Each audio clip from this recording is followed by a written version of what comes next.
আসসালামু আলাইকুম প্রিয় দাখিল পরীক্ষার্থীবৃন্দু। ইংরেজি প্রথম পরীক্ষার মধ্যে ৩৩ এর নিচে পেলে কি সত্যি ফেইল করবেন? অনেকের কমেন্ট অলরেডি আসা শুরু করেছে। অনেকের পরীক্ষায় ৩৩ এর কম আসছে। আমাদের সাজেশনে যখন আমরা সমাধান করে দিয়েছেন তখন অনেকেরই কমেন্ট করেছেন যে, "ভাই আমরা তো ৩৩ এর নিচে পাইছি। আমরা কি আসলে ফেইল করছি কিনা?" তো দেখো তোমাদের জন্য আজকে ভিডিওটা শুরুতে বলে রাখি, তোমাদের জন্য এত কষ্ট করে ভিডিও বানাচ্ছি শুধু চাই আমাদের চ্যানেলটাকে সাবস্ক্রাইব করে রাখো। পরবর্তী সকল ভিডিও সাজেশন তোমাদেরই জন্য।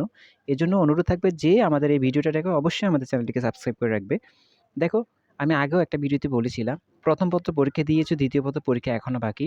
তোমরা যারা ৩৩ এর নিচে পেয়েছো, আমাদের হিসাব অনুযায়ী ইংরেজি ৩৩ এর নিচে পেলে অনেকে বলবে যে আমরা ফেল করে বসে আছি।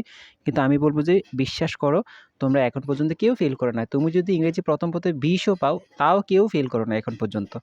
কারণ তোমার ইংরেজি দ্বিতীয় পত্রে এখনো পরীক্ষা বাকি রয়েছে। তো আমাদের ইংরেজি প্রথম পত্র এবং দ্বিতীয় পত্রের যে ক্যালকুলেশনটা আমরা আগেই বলে দিয়েছিলাম যে ২ টা মিলে তুমি যদি ৬৬ পাও, ২ টা মিলে তুমি যদি ৬৬ পাও তাইলে তুমি পাস। এখন একটা ভাই কমেন্ট করেছে, "ভাই আমি ৩১ পেয়েছি। এখন আমি কি ফেল করব?" আমি বলব, "না, এখন পর্যন্ত তুমি ফেল করবে না। কারণ তুমি ইংরেজি দ্বিতীয় পত্রের পরীক্ষা এখনো বাকি।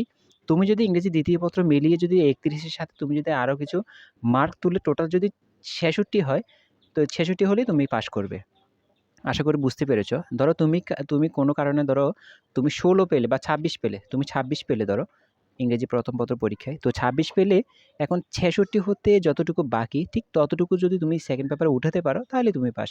তো ভয় করার কিছু নাই, টেনশন করার কিছু নাই। পরীক্ষা দিয়ে এসছো, অনেকের পরীক্ষা ভালো হয়েছে, অনেকের পরীক্ষা খারাপ হইতে পারে।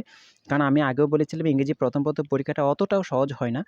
তো যাই হোক যে যতটুকু দিয়ে এসেছো এনাফ, এটা নিয়ে টেনশন করার দরকার নাই। খারাপ দিয়ে আসলে আমি বলব যে আলহামদুলিল্লাহ, কোনো টেনশন করার দরকার নাই। ইংরেজি দ্বিতীয় পত্র আছে, ইংরেজি দ্বিতীয় পত্র পরীক্ষা ভালো ফলাফল করো। ইনশাআল্লাহ পাস করতে ফেলতে পারবে। যদি ইংরেজিও খারাপ করো তাহলে কিন্তু তুমি কিন্তু অনেক ধরনের বিপদে পড়বে, ফেল চলে আসবে। তো ইংরেজি যারা কম পেয়েছো, ইংরেজি প্রথম পত্র যারা কম পেয়েছো, বিশেষ করে ২০, ২৫ এরকম নাম্বার যারা পেয়েছো তারা একটু ভালো করে পড়াশোনা করো। কারণ আমরা ২ টা মিলিয়ে যেহেতু ৬৬ পাস, আমি ইংরেজি দ্বিতীয় পত্রে ভালো একটা রেজাল্ট করলেই আমরা পাস করে ফেলব ইনশাআল্লাহ।